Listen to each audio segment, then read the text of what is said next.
이번 화요일은 미국 독립기념일인데 이민자로 이 땅에 와서 살아가는 우리들은 미국을 위해 기도해야 합니다.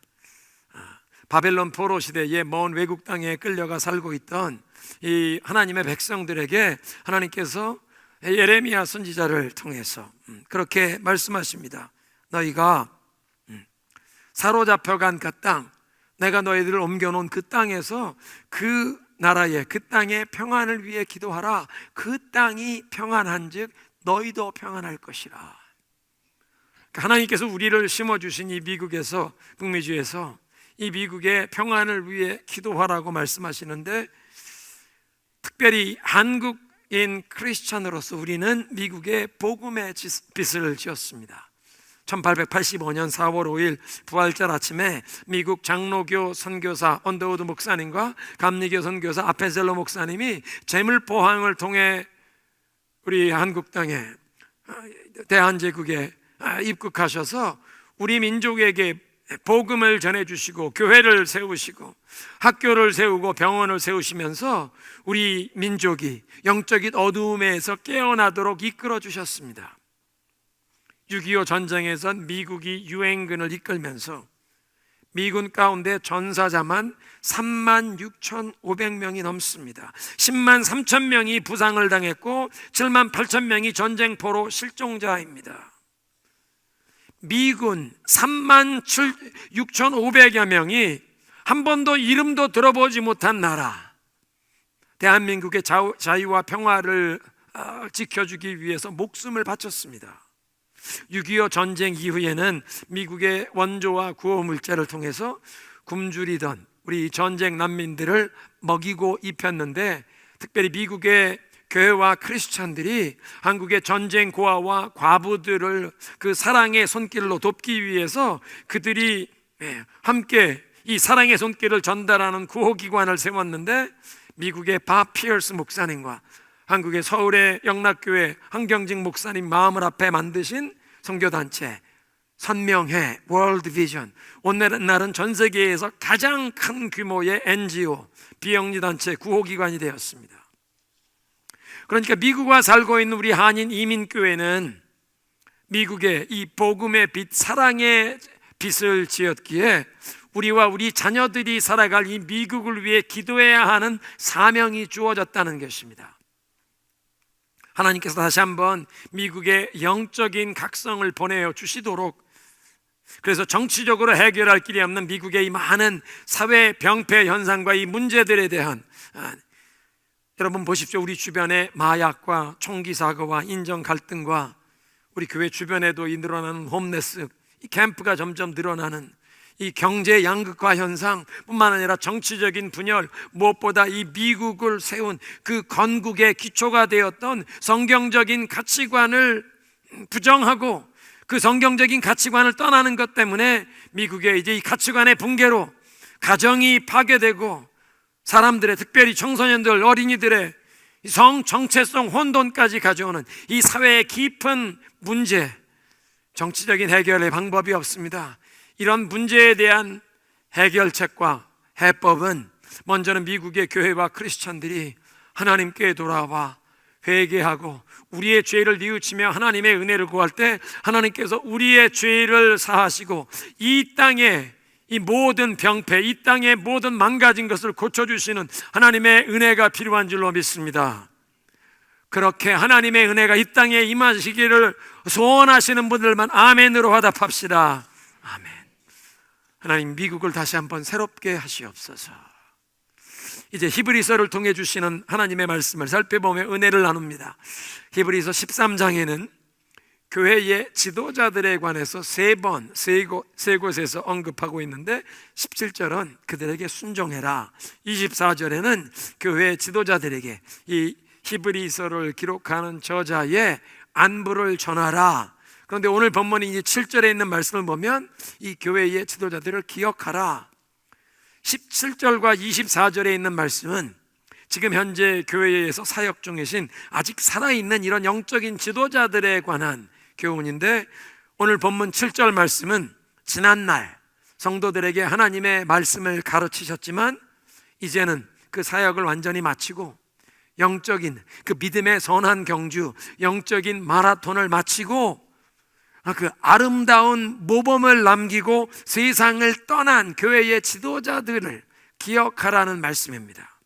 7절에 그런 리더들을 기억하고 살펴보고 본받으라, 이런 세 가지 명령이 주어지는데요. 첫째로 remember, 하나님의 말씀을 너희들에게 가르쳐 주신, 그래서 이 성도들을 위해 눈물로 기도하며 영적으로 이끌었던 이 지도자들을 기억하라.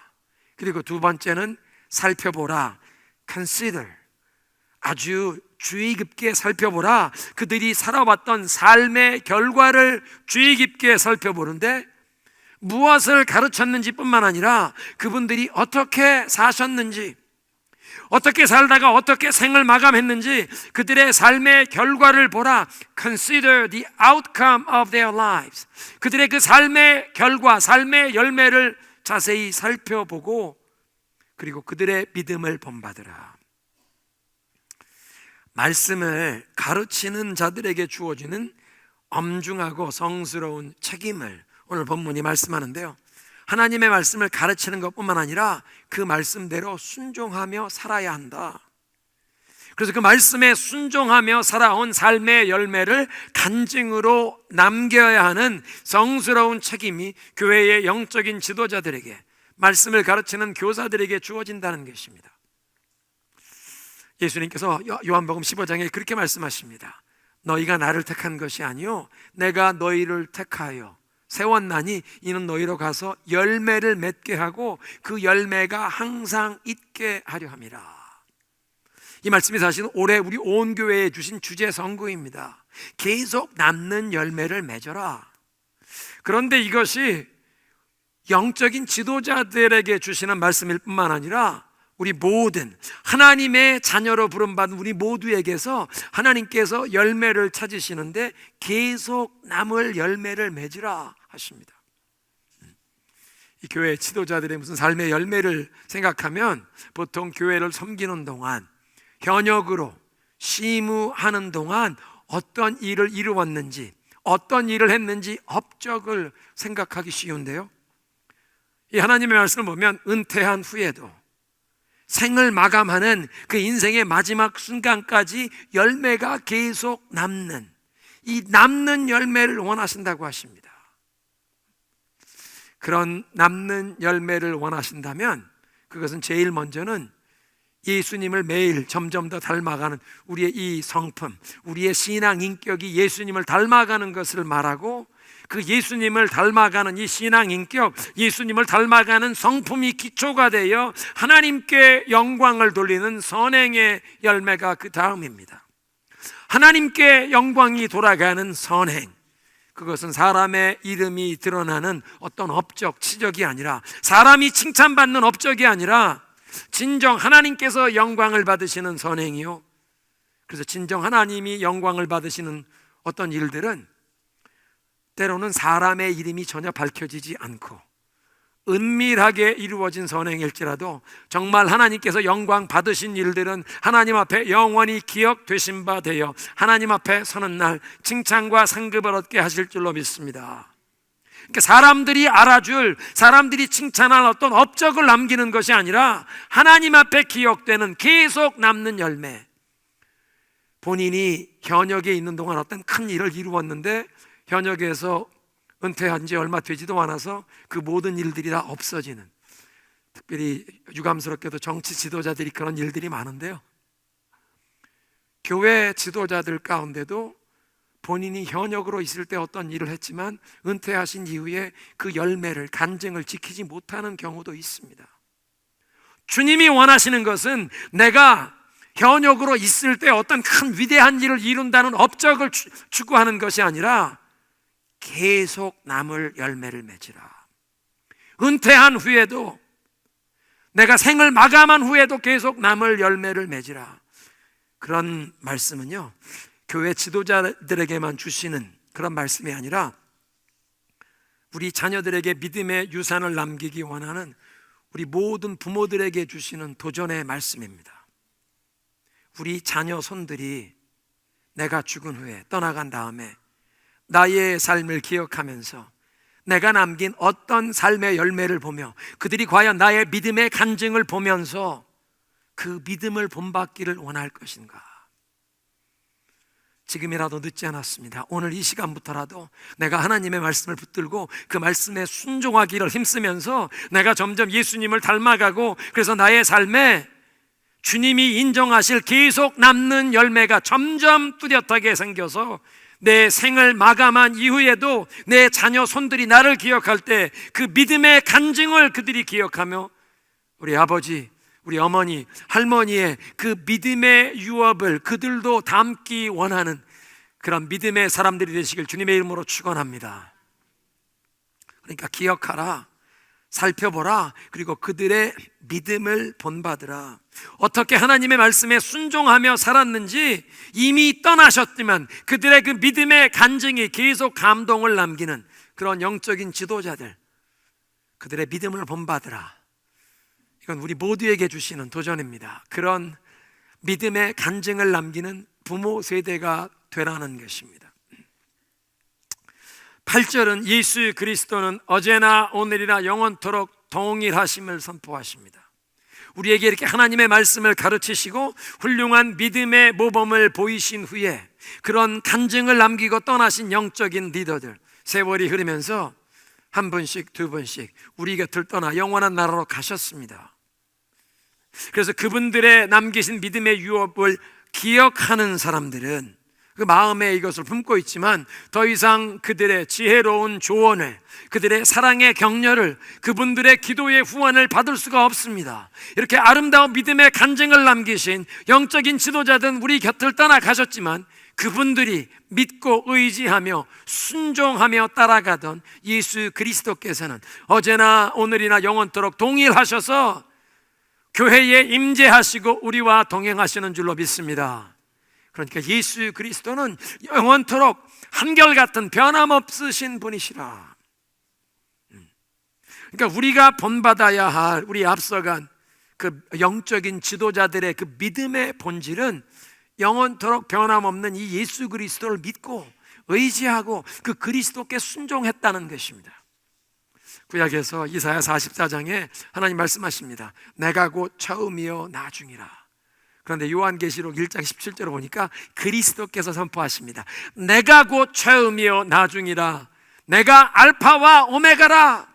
예수 그리스도께서 어제나 오늘이나 영원토록, 영원 전부터 from eternity past, 영원 미래까지 eternity future, 예수 그리스도께서는 변함없으신 한결같은 분이신 줄로 믿습니다. 어제 히브리서 5장 7절에 보니까 예수 그리스도께서 그 육체로 이 땅에 계시던 그 과거, 자신을 죽음에서 구원하실 수 있는 분에게 통곡과 눈물로 기도와 간구를 올려드렸고 그의 경외하심으로 인하여 응답을 얻으셨느니라.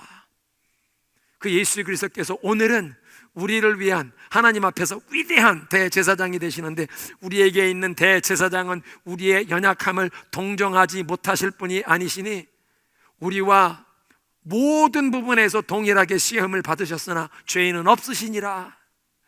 그 예수 그리스도께서 미래에 앞으로 영원히 자기를 힘입어 하나님께 나아가는 자들을 온전히 구원하실 수 있으니 이는 그가 항상 살아서 저희를 위하여 중보하심이니라.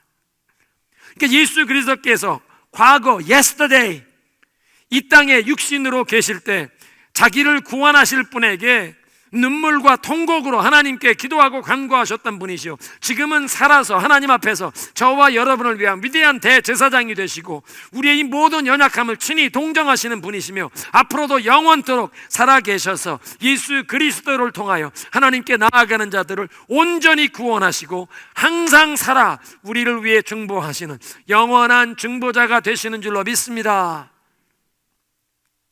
이렇게 예수 그리스도께서 영원토록 동일하셔서 훌륭한 영적 지도자들은 우리 곁을 떠났지만 그들의 의지하고 순종했던 그리스도께서는 영원히 변치 아니하시고 우리와 함께 동행하시는 줄로 믿습니다. 이렇게 예수 그리스도께서 어제나 오늘이나 영원토록 동일하셨다는 이 진리가 그 다음에 나오는 모든 교훈들의 근거가 되는 것입니다. 예수님께서 이렇게 영원토록 동일하시고 한결 같으시니 온갖 이상한 교훈에 끌려다니지 말라. 9절에 여러분 갖가지 이상한 가르침에 끌려다니지 마십시오. 마음은 은혜로 강건하게 되어야지 음식으로 강건하게 되는 것이 아닙니다. 음식에 집착한 사람들은 영적으로 아무런 유익함도 얻지 못했습니다. 히브리서가 기록되었던 이 초대교회 당시에 음식에 관한 종교적인 규범을 가르치던 사람들은 이 유대교의 율법주의자들뿐만 아니라 이 금욕주의를 가르치는 철학자들 또는 영지주의자들, 요즘에 우리가 7월달 시작하면서 날마다 솟는 샘물이 요한 1서, 요한 2서, 요한 3서 말씀을 묵상하게 되는데, 그 요한 1, 2, 3서의 배경에는 이 영지주의자들이 있습니다. 어떤 신비한 지식이 있으면 육신으로 어떤 일을 해도 상관이 없다는 이런 영지주의자들의 거짓된 가르침, 그걸 대적하는 말씀이 요한 1, 2, 3서에 있는데요, 그 사람들도 음식에 관한 어떤 종교적인 규범을 얘기하곤 했습니다. 여러 가지 종교와 종파에서 음식에 대한 교훈을 주었는데, 그래서 사도 바울도 골로새 성도들에게 편지를 쓰면서 음식에 관한 규칙을 지키느냐 지키지 않느냐에 따라서 교우들 간에 비판하거나 사람들에게 판단을 받지 마시오. 골로새 2장 16절입니다. 그러므로 여러분은 먹고 마시는 일에 관련된 문제로 아무도 여러분을 판단하지 못하게 하시오. 이런 것들은 앞으로 올 것의 그림자일 뿐이요, 그 실체는 예수 그리스도 그분이십니다. 이런 것들은 세상의 초등학문에 속한 헛된 규정들인데, 예를 들면 붙잡지 말라, 맛보지 말라, 만지지 말라, 이런 것입니다. 이것들은 모두 사용하다가 없어질 것이요, 사람들의 가르침에 따라 만들어 놓은 것인데, 이런 규정들은 꾸며낸 경건과 거짓 겸손과 육체를 괴롭게 하는 데는 유용하게 보이지만, 죄에 오염된 육신의 욕망을 제어하는 데는 아무런 유익함이 없습니다. 어떤 음식은 먹지 말라, 어떤 것은 손대지 말라, 육신에 가혹하게 하고 꾸며낸 겸손, 꾸며낸 경건을 보이는 데는 유용한 것 같지만, 죄에 오염된 이 욕망을 제어하는 데는 아무런 유익이 없다. 그러니까 히브리서 13장 9절에 사람의 마음은 음식이 아니라 오직 하나님의 은혜로 강건하게 된다. 하나님의 은혜로 우리의 영혼이 새 힘을 얻게 된다는 것입니다. 음식에 집착한 사람들은 아무런 영적인 유익을 얻지 못했다. 먹고 마시는 것에 대한 규칙이, 이 사람의 어떤 행동에 대한 규범이 사람을 하나님께 가까이 하는 데 도움이 되지 못한다. 물론 마태복음 6장 16절에 예수님께서 금식에 대해서 가르치시면서 금식을 할 때 사람들에게 티내려고 하지 말라, 사람들이 알지 못하게 은밀하게, 그러나 마음속에 간절하게 하나님께 매달리는 마음으로, 자원하는 마음으로 음식을 금하고 금식하며 기도하는 것에는 영적으로 큰 유익함이 있을 것입니다. 그런데 히브리서 13장 9절이 얘기하는 이 신앙의 비본질적인 음식에 관한 어떤 종교적인 규범, 그런 것이 신앙의 중요한 것인 것처럼 집착하는 사람, 이런 사람들은 신앙의 본질을 놓치는 것이라. 본질은 영원토록 동일하신 예수 그리스도 그분을 믿음으로 붙잡으라. 예수 그리스도의 은혜를 붙잡으라. 이상한 가르침에 끌려다니지 말고 우리 믿음의 본질이신 영원토록 동일하신 예수 그리스도를 붙잡으라. 10절에 우리에게는 한 제단이 있습니다. 그런데 장막에서 섬기는 사람들은 그 제단에서 먹을 권한이 없습니다. 이 제단은 예수 그리스도의 십자가를 의미합니다. 이 히브리서가 기록되었을 때가 아마 주전 60년대 중반쯤이었을 것입니다. 아직 예루살렘 성전이 주후 70년 로마 군대에 의해 파괴되기 전이었습니다. 유대인들은 예루살렘에 성전이 있었고 그것에 제사를 드리기 때문에 그리스도인들에게 얘기합니다. 당신들 어떻게 하나님께 제사를 드리지 않습니까? 당신들은 하나님을 예배하지 않습니까? 어떻게 제사를 드리지 않습니까? 그리스도인들이 눈에 보이는 어떤 제사를 드리지 않는 것 같지만 그리스도인들에게는 예수 그리스도께서 죄 없으신 하나님의 아들이 자신을 우리의 죄에서 대속해 주시기 위해, 우리를 죄에서 건져 주시기 위해 자신을 속죄의 제물로 내어주신 십자가, 그것이 우리의 제단입니다. 예수 그리스도의 십자가의 희생이 우리에겐 영원한 제단인데, 눈에 보이는 어떤 제사를 드리지 않는다고 당신들은 하나님을 예배하지 않습니까? 또 그 그리스도인들 주변에 살던 수많은 이 로마 제국의 백성들, 그 사람들은 그리스 신화, 이 로마 신화에 나오는 여러 신들을 섬기는 신전이 있었고 신상이 있었습니다. 남자 신, 여자 신, 제우스 신, 나이키 신, 아프로디테, 여러 이 다이애나 신상들이 있었는데, 예수 믿는 사람들은 신상이 없습니다. 신전이 없습니다. 그래서 로마 제국의 일반 시민들이 기독교인들을 무신론자라, 저 사람들은 에이티스트, 하나님을 하나도 섬기지 않는다, 집에 눈에 보이는 우상이 하나도 없으니, 이 우상이 있는 신전에 가서 절을 하지 않으니 이 사람들은 신들에게 경배도 하지 않는 사람이라. 네, 그리스도인들은 눈에 보이는 신상이 없어도 영원히 살아계신 예수 그리스도를 예배합니다. 우리에게도 한 제단이 있습니다. 눈에 보이지 않지만 영적인 제단입니다. 예수 그리스도의 십자가, 하나님의 아들이 우리를 죄에서 건져주시기 위해 자신을 속죄의 제물로 바치신 영원한 제단, 우리에게도 이 한 제단이 있는데, 세상에 이 장막에서, 성전에서 섬기는 사람들은 그 제단에서 먹을 권한이 없습니다. 여러분, 예수님의 이 십자가는, 십자가의 희생은 구약시대 이 제사 제도의 가장 중요한 제사였던 대속죄일의 제사의 실체였습니다. 구약시대의 그 모든 제사 제도와 제사장 제도는 그림자처럼, 마치 영화의 예고편처럼 앞으로 예수 그리스도께서 오셔서 십자가에서 자신을 속죄의 제물로 드릴 것을, 그것을 예언하던 것이었습니다. 그러니까 예수님의 십자가 사건은 구약의 그 모든 제사 제도, 제사장 제도의 완성과 종료를 선포하신 것입니다. 그러니까 예수님께서 십자가에서 운명하시는 순간 성전에 그 하나님의 영광의 임재가 나타나던 가장 성스러운 그 지성소를 가리웠던 휘장이 위로부터 아래까지 갈라졌는데, 하나님이 선포하신 것입니다. 율법의 모든 요구가 다 충족되었으니 이 율법의 유효기간 만료를 선포하노라. 이제부터는 성전에서 짐승을 죽여 그 피를 뿌려가며 나의 예배하는 그런 짐승을 제물로 바치는 이 제사를 폐지하노라. 하나님이 더 이상 짐승을 제물로 바치는 제사를 받지 않으신다는 것입니다. 예수 그리스도의 십자가의 희생으로 이 모든 제사는 끝이 났다는 것입니다. 그런데도 사람들이 계속 제사를 드리니까 주후 70년에 이 예루살렘 성전을 로마군에 의해서 완전히 파괴해 버리십니다. 사실은 그 전에 3년 동안 이 로마 장군 베스파시안이 예루살렘 성을 포위해서 공격하고 있었습니다. 그런데 베스파시안 장군을 로마시의 원로회가 로마의 황제로 지명을 합니다.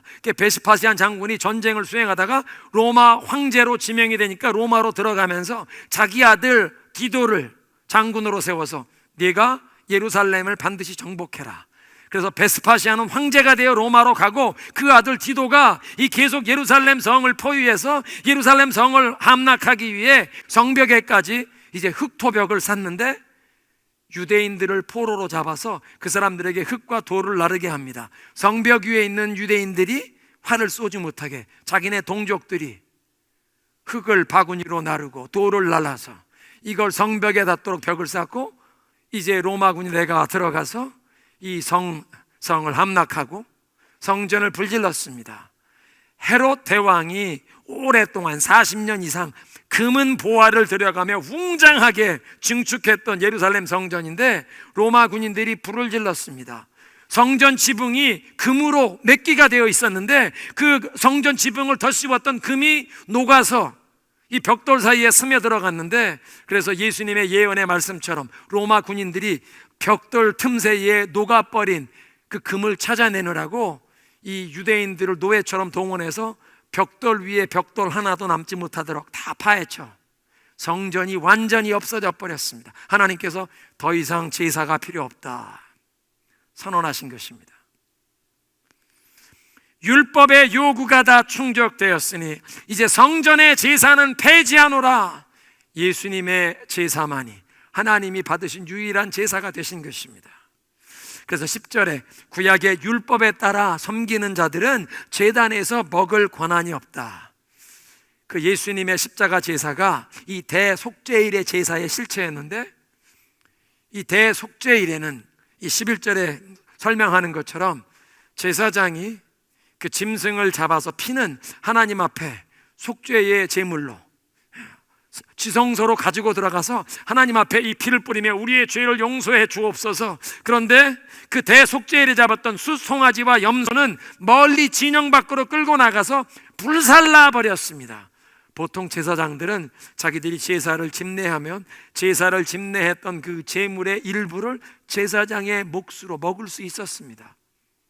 양이든 염소든 오른쪽 허벅지 다리는 제사장 몫으로 돌리는 법입니다. 그 대부분의 제사에서 그렇게 제물을 일부분을 먹었는데, 이 대속죄일에 제사장 자신들과 백성들의 죄를 사해달라고 수송아지와 염소를 잡은 다음에는 그 피는 하나님 앞에 뿌리지만 이 수송아지와 염소는 멀리 진영 밖으로 끌고 나가서 불태워야 했습니다.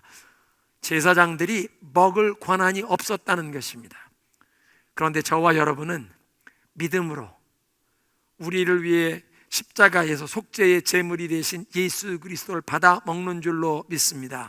생명의 떡이라고 말씀하신 예수 그리스도를 우리는 믿음으로 받는 것입니다. 믿음으로 예수 그리스도의 이 사랑과 은혜를 받을 때 우리의 영혼이 힘을 얻고 죄와 유혹을 물리치게 되는 줄로 믿습니다. 그러니까 구약의 제사장들보다 더 큰 특권과 축복을 우리가 받은 것인데, 그들은 먹을 권한이 없는 그 제단, 예수 그리스도의 그 영원한 십자가의 희생에서 우리는 그 사랑과 은혜를 믿음으로 받아 먹는다는 것입니다. 12절, 이와 같이 예수께서도 자신의 피로 백성을 거룩하게 하시려고 성문 밖에서 고난을 당하셨습니다. 대속죄일에 백성들의 죄를 대속하는 그 수송아지 염소가 멀리 영문 밖에, 진영 밖에서 불태워지듯 예수님께서도 우리를 위한, 우리를 죄에서 건져주시기 위한 제물이 되시고자 예루살렘 성문 밖에서 십자가의 고난을 받으셨다. 오늘날 이 성지순례 하셔서 여러분 예루살렘을 방문하시면 이 예수님 십자가에 달리셨던 그 골고다와 그리고 이 예수님 안장한 무덤, 홀리 세펄클, 그 무덤 교회가 예루살렘 성 안에 있는 것 같지만 사실 이 로마 시대에는 그것이 성문 밖이었습니다. 특별히 예루살렘이 그 예수님께서 십자가에 못 박히셨던 그 골고다 언덕은 성문 바로 앞에 있는 성문 밖의 언덕이었습니다. 그래서 성문에 출입하는 모든 사람들이 그 십자가에 못 박힌 사람들을 볼 수 있도록 성문 바깥에, 그곳에서 가장 수치스럽게 처형하는 십자가형. 13절, 그러므로 우리도 그분의 치욕을 짊어지고 진 밖으로 그분에게 나아갑시다. 히브리서의 오리지널 수신자들은 환난과 핍박의 시대를 살아가면서 자기들이 당하는 그 불이익과 어려움 때문에 내가 유대교로 돌아가야 하나, 로마 제국이 인정하는 이 유대교로 돌아가서 이 박해를 모면하라는 그런 유혹을 받던 사람들이 있었습니다. 그런데 예수님께서 우리를 죄에서 구원해 주시고자 그 가장 수치스러운 처형 방법, 십자가에 달려 고난 당하시기 위해 예루살렘 성문 밖에서 고난을 당하셨으니 우리도 그분의 치욕을 짊어지고 그분이 계신 성문 밖으로 나아가자.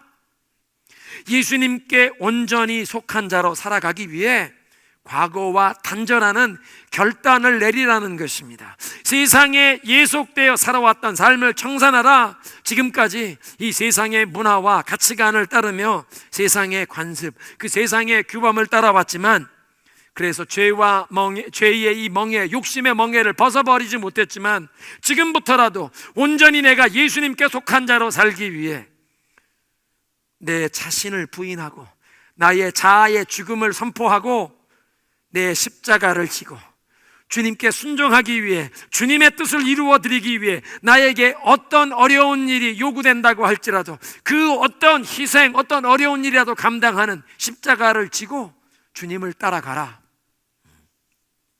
여러분, 이집트를 떠나 출애굽한 사람들은 더 이상 바로의 노예로 살지 않습니다. 마찬가지로 진영 밖에 계신 예수님께 나아가는 사람들은 더 이상 세상에 죄의 노예로 살아가지 않는 줄로 믿습니다. 진영 밖에 계신 예수님께 찾아가는 것입니다. 세상에 비웃음과 조롱이 있더라도 나는 더 이상 세상에 속한 자가 아니라 예수님께 온전히 속한 자라고 선언하면서 주님의 말씀에 순종하며 사는 길을 선택하는 것입니다. 나를 부인하고 십자가를 지고 주님을 따라가는 자는 죄의 굴레에서, 죄의 노예 생활에서 자유함을 얻는 줄로 믿습니다. 14절에 우리는 이 땅의 영원한 도시가 아니라 다만 장차 올 도시를 갈망하며 살아갑니다. 영적으로 영문 밖에 계신 예수 그리스도께 나아가는 자는 세상 안에서 살아가지만 이 세상에 속한 자가 아니라, 이 세상의 가치관을 따라 사는 자가 아니라 그 영원히 흔들리지 아니하는 나라, 흔들릴 수 없는 그 하나님의 나라를 마음에 품고 하나님의 백성답게 살아가는 줄로 믿습니다. 몸은 세상에 살아가지만 우리의 마음은 흔들리지 않는, 흔들릴 수 없는 unshakable kingdom, 흔들리지 아니하는 그 하나님의 도성을 마음에 품고 살아가는 삶. 여러분, 지금 그 러시아의 푸틴 대통령이 옆에 이웃나라 우크라이나를 작년 2월 달에 그렇게 침략해서 전쟁이 벌써 16개월 이렇게 계속되고 있는데요, 지난해 11월, 12월에 우크라이나 군대가 힘을 내서 동부 지역 일부와 남부의 이 중요한 도시들 몇 곳을 되찾았습니다. 그 남부에 이렇게 흐르고 있는, 그래서 이 드니프로강 서쪽을 이 우크라이나가 다 회복했는데, 그 서쪽에 있던 큰 도시 헤르손이라고 하는 큰 도시가 있습니다. 그 헤르손, 일찍 러시아 군대에, 그러니까 2022년 2월에 러시아가 침략하면서 바로 점령당했던 헤르손이라는 도시에 이 우크라이나 군대가 들어오니까 그 지역에 있던 이 수많은 백성들이 우크라이나 국기를 꺼내 들고 나와서 휘두릅니다. 저 사람들이 러시아 치하에 얼마를 살았는데 어디서 저 우크라이나 깃발이 나왔나. 미국 이 기자가 가는데 한 아주머님이 집 뒤뜰로 데리고 가는데 집 뒤뜰에 가서 땅을 이렇게 파니까 거기에 비닐봉지에 쌓여 있는 걸 뭘 꺼내니까 그게 우크라이나 깃발이에요. 러시아 군대가 쳐들어와서 자기들을 정복했지만 우리는 러시아 사람 아니다, 우리는 우크라이나 백성이다. 그 우크라이나 깃발을 다 접어서 이 비닐봉지에 싸가지고 자기 집 뒤뜰의 땅속에 묻어둔 것입니다. 그래서 러시아 군인들이 이 길을 활보하고 다니고 러시아가 통치하고 있는 세상이지만 우리는 러시아 사람 아니다, 우리는 우크라이나 사람이다. 자기가 우크라이나 국민인 것을 마음에 품고 있다가 우크라이나 군대가 들어와서 해방이 되니까 숨겨놓았던 자기네 국기를 꺼내들어 흔드며 이 군인들을 환영하는 백성. 아마 그게 이 땅을 살아가지만 이 세상에 속한 자가 아니라 영원히 흔들리지 아니하는 하나님의 나라를 마음에 품고 살아가는 우리의 모습입니다. 항상 그 예수 그리스도의 나라를 마음에 품고 살아가는 천국 백성, 하나님의 자녀답게 살아가는 여러분 되시기를 그리스도의 이름으로 축원합니다. 이제 이 구약 시대의 백성들은 제사장을 통해서 짐승을 제물로 가져와 하나님께 바치며 예배했는데, 이제 이 예수 그리스도에게 속해 항상 우리의 마음속에 주님의 나라, 흔들리지 아니하는, 흔들릴 수 없는 이 나라를 품고 살아가는 우리가 하나님께 바칠 제물이 두 가지가 있다고 15절 16절은 말씀하십니다. 15절 먼저, 그러므로 우리가 그분을 통해 항상 하나님께 찬양의 제사를 드립시다. 이것은 그분의 이름을 고백하는 입술의 열매입니다. 우리의 영원한 대제사장이신 예수 그리스도를 통하여 하나님께 드려지는 찬양의 제사, 그것은 그리스도께서 우리를 죄에서 용서하시고 구원하여 천국 백성 삼으시며 하나님의 임재를 경험할 수 있도록 이 지성소로 들어가는 천국문을 활짝 열어주셨기에 예수 그리스도의 그 제사를 감사하는 찬양의 제사, 하나님이 기쁘게 받으시는 줄로 믿습니다. 시편 50편 23절, 감사로 제사를 드리는 자가 나를 영화롭게 하나니. 예수 그리스도로 인하여 하나님께 감사의 찬양을 드리는 것입니다. 두 번째 제사는 16절, 그리고 선행과 나눔을 소홀히 하지 마십시오. 하나님께서는 이런 제사를 기뻐하십니다. 선한 행실과 나눔. 이 나눔이라는 단어가 헬라어 원문을 보면 코이노니아입니다. 코이노니아, 펠로우십, 교제인데, 우리가 어제 7월 1일 날 보았던, 아침에 묵상했던 말씀이 요한 1서 1장, 거기에 이런 말씀이 있습니다. 사도 요한이 우리가 이것을 여러분들에게 쓰는 것은 여러분이 우리와 사귐이 있게 하려 함이라.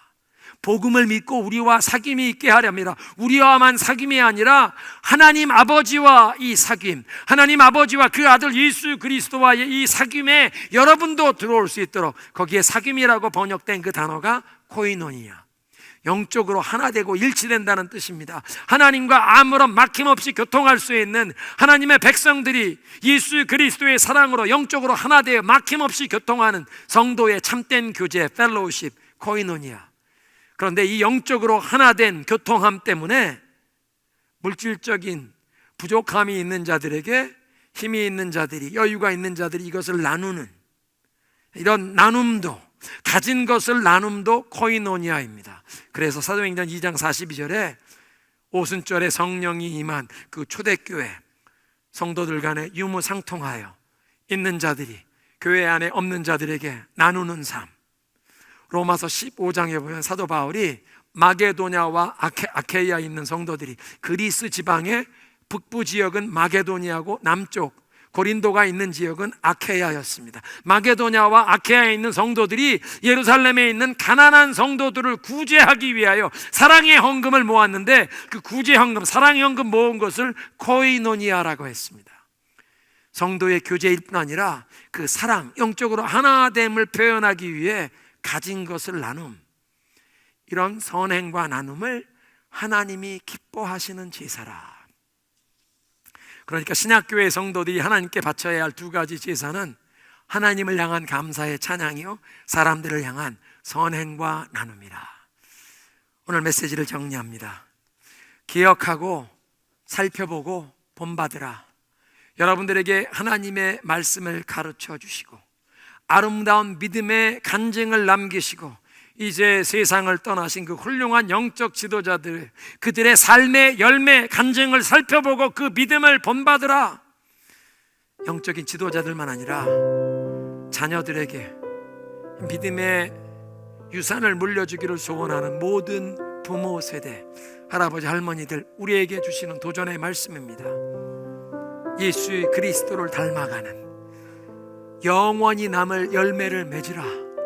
그래서 그 믿음의 열매를 자녀 손들이 본받기를 소원하라. 그렇게 아름다운 신앙의 간증을 남긴 영적 지도자들은 우리 곁을 떠나가셨지만 예수 그리스도께서는 어제나 오늘이나 영원토록 동일하신 줄로 믿습니다.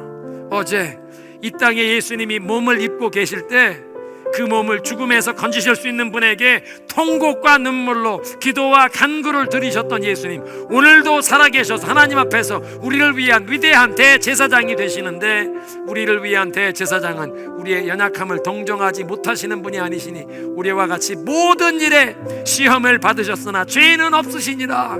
그분은 영원토록 살아계셔서 그리스도를 의지하여 그리스도를 통하여 하나님께 나아가는 자들 온전히 구원하실 수 있으니 이는 그가 항상 살아서 저희를 위하여 중보하심이시나. 예수님이 이렇게 영원토록 동일하시기에 이상한 여러 교훈에 휩쓸리지 말라, 끌려다니지 말라.